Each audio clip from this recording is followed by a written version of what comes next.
Welcome to Ginny's, where East meets West, and a slice of Eastern philosophy becomes a part of Western thinking. I'm your host, Ginny Gong.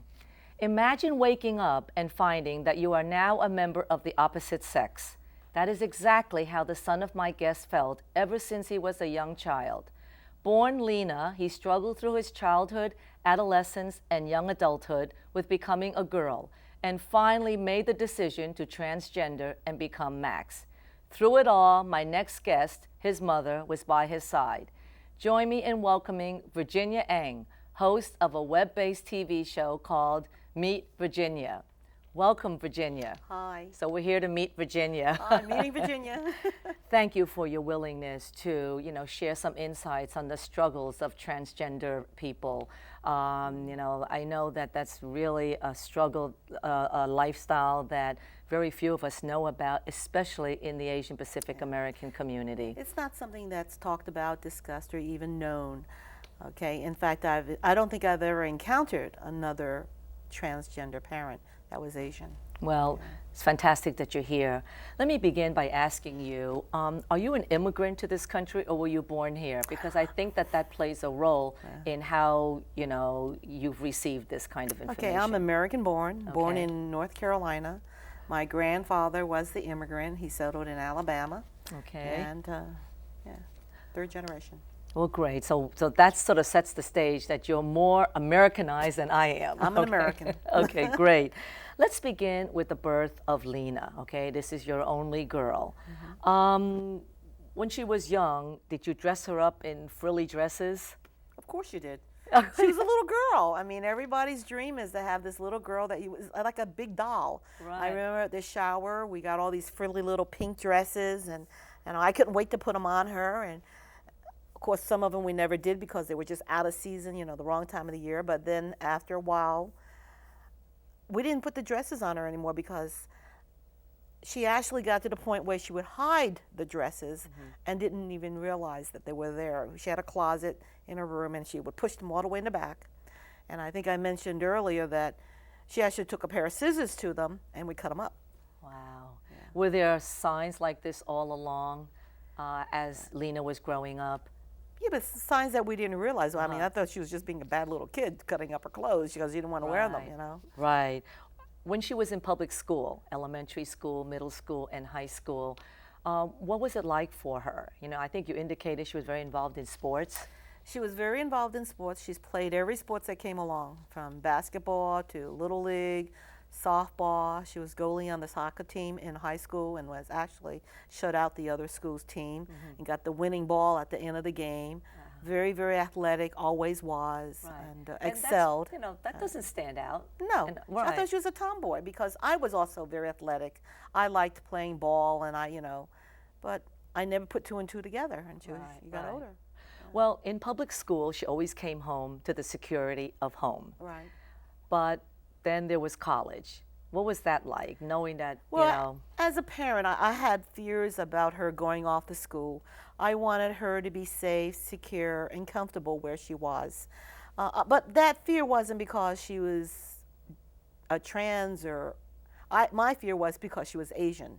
I was worried about racism, and I told them to go to a city or go to a college where it's going to be people that look like you and you won't have any problems. So she went off to school. So now thinking back, that was really being Asian was not as big of an issue as no, but it's actually, I did not realize what was happening until her college years. So how did you realize that Lena was struggling? Did you approach? No, I did not. She never approached me. And I actually found out by accident because I found a letter that she had written to a friend. And first when I read the letter, I was like, am I reading this right? Is this a story she made up? Is this an assignment in English that she wrote? Or what's happening? So I just kept it quiet. And then slowly it started dawning on me what was happening to her. And when she finally approached me. So she approached you? Yes. And, at what point in her life was this? Was she in college? This was probably her second year of college. Second year of college. Yeah. What was your reaction? I was very angry. I was very upset, angry. I told you I was angry at God for this happening. Something that I thought was not. And I felt that God had given me a bad hand, had given me something that I could not deal with or want to deal with. So what was it like for you in terms of, was it, did you come to accept it after a period of time? It took a long time for me to accept it, I'll be honest with you. It took a long time. I was very angry, I was very bitter. As I said, I was angry at God. And I actually got to the point where I stopped going to church and stopped believing in God, because I felt that no God would have done this to me, or to the world. It took me a while, and then the acceptance.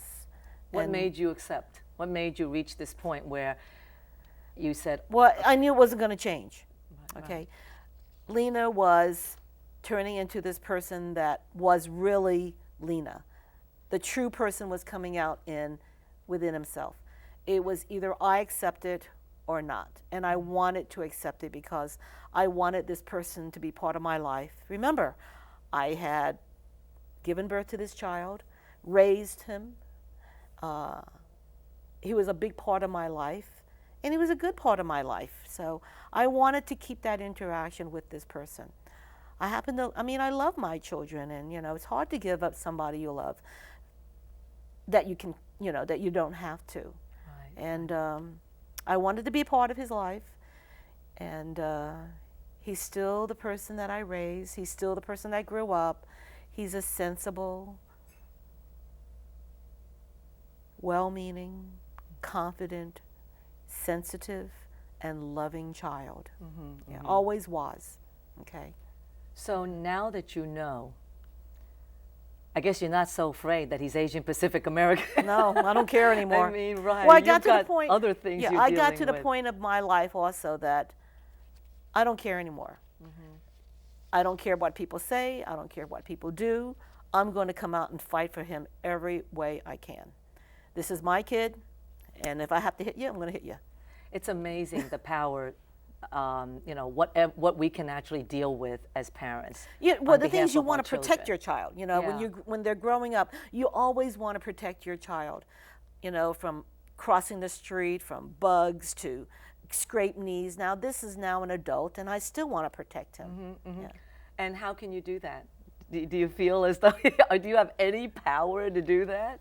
As much as I can. Talking about this for one, being as verbal as possible, going out and meeting person. Someone said to me once that they were very, very surprised when they met me. They were gay, and the first thing I said to them was, I have a child that's a transgender. And he was like, wow. And I was like, I don't care, I do. Wow, it's part of my life. He's part of my life, and he's part of our family. And this is the way the world is, So it's just like you having a conversation. I have a dog. Well, I have a transgender in my life. My child is a transgender. Well, Max is so lucky that he has this kind of support when you think about others going through these struggles and they don't have that kind of support. Well, this is one of the things that we did talk about, okay? The support systems that are not there or should be there are not in place. And we're there to support each other, all right? He in his world and me in mine, Right. Now, let's talk a little bit about the transgender process. What does that entail? What did he have to actually go through to be where he is now? Well, he actually went through a lot of psychological therapy. It was actually to the point where he had to figure out who he was. He, for the longest time, he didn't know what or who he was. He just knew that he wasn't the right person. He didn't feel right. He didn't act right. Nothing felt correct. And it was through therapy and finally the realization of who and what he was. Okay. And he's a transgender. So now, did that entail, going through a year of... It was years. Years. Then he started the hormone therapy. He started taking the testosterone. Right. His voice deepened. He's grown some facial hair. And he looks and acts more male.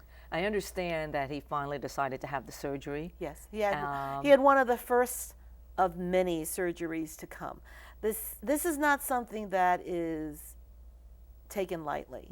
I mean, when you take this step, it's a big step in your life, because right. this is, like I said, the first of many surgeries, and it's all considered elective surgery. It's not something that is covered by your major medical or medical bills. He had to save, he's saving up money to go through this himself. And he had the first of the surgeries where he actually cut this down. Because as I noticed when he was, before he had the surgeries, he would actually walk around in a stoop to kind of hide this part. Right, right. And he would actually bind them because he did have breasts. Right, right, right. So now that they've been, Now he has breast removal. yeah, he right. stands confidently, he's erect, and he's much more confident with himself. So that's what life is like now for him. Yes. He, yes. you know, he's actually out there and he's speaking about his experiences. Exactly. Yeah. Yeah. Wow. Well, you know, we actually have some video footage of Max talking about what it's like to be where he is at this current time. And when I first saw that, when he sent it to me, when I first saw it, I sent him back an email message. Went, wow, this is very powerful, and I'm very, very proud of you. Wow. Yeah. Well, let's take a moment and hear from Max. Okay. My name is Maxwell. I am an architect. I am about to be married. I am a second-generation Asian American, and I am also a trans man.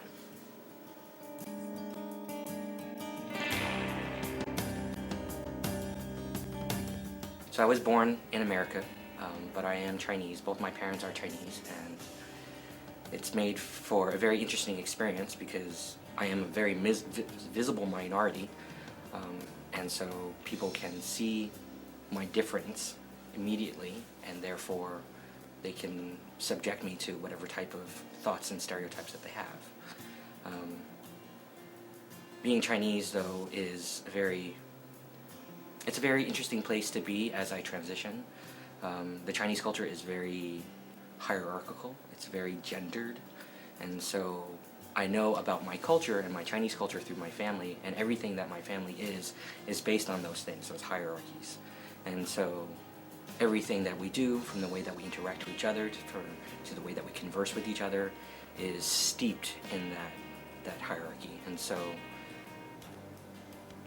all of my life I've been kind of pushed to fit into a certain kind of role based on those stereotypes about being docile and being submissive and being subservient to the people around me, and it never really felt appropriate to who I am on the inside.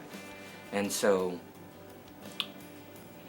being raised Asian, being raised Chinese, and kind of struggling with my own transition was definitely kind of where these thoughts started to form in my brain, like, this does not match, this is not who I am, this is not appropriate for what I should be in the world.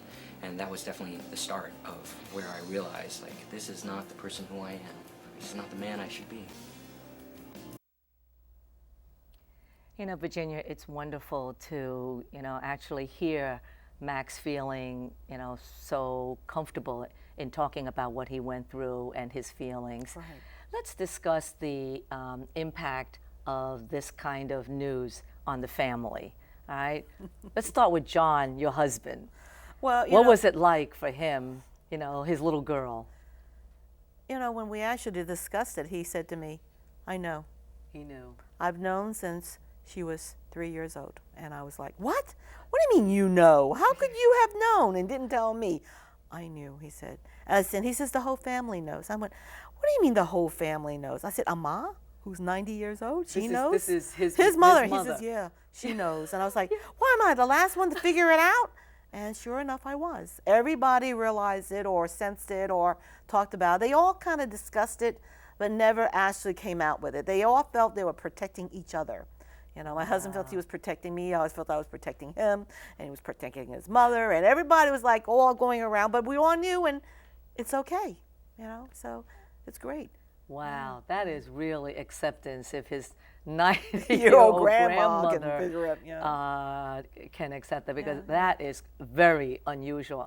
You know, Asian American family more so, but any family. And that's probably the toughest part of being part of the Asian American community, because, you know, that's the thing that we hear the most about is the acceptance not from their families and not from the community. Right. They're actually not accepted. You know, they said they're accepted within their own community, friends, but not among their families. And I think that's the toughest part. So I feel like I'm a champion in this sense that I want to be part of this. And I think you need to be accepting of your own child. I mean, well, you know, that's why I like to do a show like this, so that people can understand that these are real people, you know, and... Well, you know, Helen Zia actually put it in a very good perspective to me. She said to me... And Helen Zia is one of the community's, right, you know, most activists. vocal. Yeah, exactly. And she said to me, do you think we want to choose this life? And you think about it. Who would want to pick this type of life? Do you think we wanted this life? And she says, if I had my way, I would have been born a single male, white male. And you think about it, they are the ones that have all the advantages. Right, right. White males. Right. Okay. And Helen is a gay female. Is a gay female. Right, Yeah. and right. So, you know, which brings back that question that people are always discussing. Is it something you're born with? Or is it something that you choose? Absolutely, and I be? can attest to that. As a parent, as a person who has experienced it, and as a person who has lived through it. They are born this way. Right. We didn't make her this way. Believe me, I would never have tried to make her like this. Yeah. And also the years of unhappiness, the years of struggle, the years of trying to figure out what you are and who you are has got to be one of the worst things that anyone can go through. Right. And as I said, as a parent, I can attest to that. I can swear to it. They're born this way. I didn't make her this way. She didn't make herself this way. Right. No one would do this to anyone. Right, right. Yeah. Well, now you have a son, Max's brother. You're right. What was it like for him? He also was like, Ma, think about it. Just think about it. And I was like, oh, yeah. Oh, yeah. He says, think about it, Ma. All the things she did. I was like, oh, yeah. And then, okay. So he knew. He knew, the whole family. I mean, my friends knew. Your friends knew. My friends knew. And he goes, oh, yeah, we kind of figured that out, Virginia. I don't know why you didn't. Okay, and I didn't. But maybe I was also at the point where You think you were in denial? I was in denial. Definitely, I was in denial. Okay. I had that little picture in my head of the cute little girl in the pink dress, you know, the lace. And she wasn't that. She was never that. Okay. Yeah. But I wasn't either, so what can I say? And when Jonas got married, Max was his best man. So I think that was the icing on the cake. It showed the acceptance of the entire family, but especially his brother, that he was a guy. So you look at Max now. What do you see? Do you see the little girl that you raised grown up, or do you see someone different? Sometimes it depends on what he's doing. I see the little girl that I raised, but most of the times I see him as the mature young man who is gracious, who is loving, and very considerate of his mother. He always thinks of me, and I don't know if it's because he grew up female and he's close to me, and he's an architect, and I remember one of the things he said to me, I thought this was great, because he still has the female side in him. He can still think like that us. because he went through it, he lived it, and he says, one of the things I'm going to do, Ma, is when I design things, I'm going to put in more ladies' bathrooms. And I said, great. That is great. Right there, he knew. Right, I mean, right. I thought that was fabulous. Larger stalls, right? Yeah, larger stalls and more of them. Right. Nothing worse than waiting online 20 minutes to use a bathroom. That's something. Now, Max has got another major thing happening in his life, doesn't he? He's going to be getting married. He's getting married. Now, tell us a little bit about this person. Is a friend that he knew It's somebody that he met several years ago. after going through this, during. During. Yeah. So this person is totally aware that he was and going very through this. accepting of him. And she's a lovely, lovely girl. We've met her. And they're very, very similar in personalities and in some of the things that they do. And I think it's a perfect choice. It's great. Let's talk about this whole transgender process, okay? And they're on hormones. They take the testosterone, changes the voice, whatever. Aside from the physical changes, does anything else change? And I read an article in People magazine about Cher's daughter or son, okay, who became her son. And he talked about how when he made that change, he couldn't stand some of the chattering, that women were going through, because he now was looking at things from a whole different perspective. Is there truth to that? Women are from Venus, men are from Mars. Well, I think maybe he's from both planets. Because I think he's learned from both, and he's attributed from both. But he was never a chatterer, so I have to say that. I mean, we're relatively quiet people. Asians are relatively quiet, and we weren't into that chattering bit. But no, not really. He's still the same person that he was as a child. I mean, he's a movie buff. He likes to play sports. In fact, he's still on a softball team. He plays softball every weekend. What about people he grew up with in school? Well, some of those he doesn't want to be a part of anymore, because they can't see him in the. Well, they can't see him in the role that he is in now. They can't. I don't think they understand what he did, or I mean, it's to them. I guess it's unique to them, but it's still, in a way, they can't quite understand it. Yeah, so, yeah. So he's okay just letting that go. Yeah, he doesn't care. Wow. Yeah. What are your hopes for him now? I want him to be happy. And that's one of the things he said to me when he came out. He says, "Ma, I want to be happy. I want to do this. I have to do this. For me to be happy, I have to now take this step." And I said, "I want you to be happy too, so go ahead with it. I'm behind you 100%, and I will always be behind you, okay? With you, next to you, all right? Holding your hand and giving you that leg up if I have to."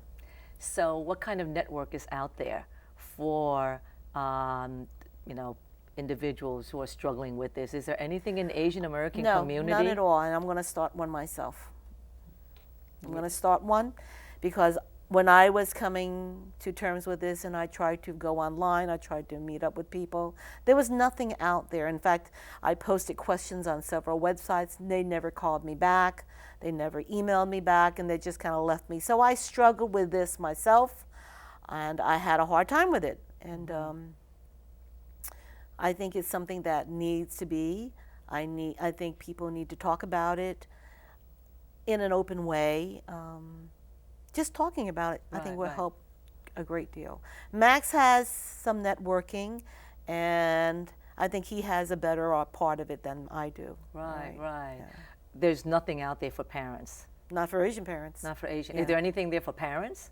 There is PFLAG, but they don't talk about trans. All right. There is no trans parent group. All right. There is one, I believe, that my Max has tried to hook me up with, and they in turn would be hopefully calling me, or I'm going to be calling them. So he's passed on my name to them. Wow. Yeah. Well, aside from the the other more obvious struggles, we chatted a little bit before about just something as simple and ordinary as using the restroom. And that's probably something that I felt deeply about when he told me this story. In the beginning, remember, he actually would talk to you about it. Oh yeah. I mean, that's the great part that we have. We have a very, very good relationship. As a child, I was her Girl Scout leader. I was the CCD teacher. I was the class parent. So I was always very, very involved in his life with the kids growing up. And we would talk about different subjects. And when he told me about this, it made me really, really upset. All right. Something as simple and as basic as using the bathroom. Something that you take for granted. You get up, you go to the bathroom, right? But he found that it was very, very hard going to a ladies' room because the women would make fun of him or angrily yell at him and curse at him and spit at him. And he was very uncomfortable using the toilet, okay? So he was actually at a wedding of a friend years ago. And this is when he was in transitioning. It's still transitioning, okay? And he said he decided, I'm going to go to use the men's room and I'll see what happens. So he went into the men's room. He said he never went to another ladies' room again. Wow. The men didn't hassle him. Wow. The women did. Wow. Now that's pretty amazing. That I would think Yeah. just based on Right. on perceptions that it would. Everybody be more, goes into a stall anyway. It doesn't matter, you know. So Right. I couldn't understand that, but like I said, girls can be very mean, Yeah. and yeah. he found that out. Wow. Well, Virginia, I can see where Max gets his strength from. Just your stalwart support, unconditional love for your son is very obvious. I'm Thank you always for in his being- corner. Thanks for sharing these Thank you. moments with us. Thank you for having me. That concludes our program for today. Thanks to my guest, Virginia Eng, for sharing her story as the mother of a transgender man, and to Max for his willingness to share his story. We wish him the best. Thanks to all of you for joining us. Stay well, and we'll see you next time.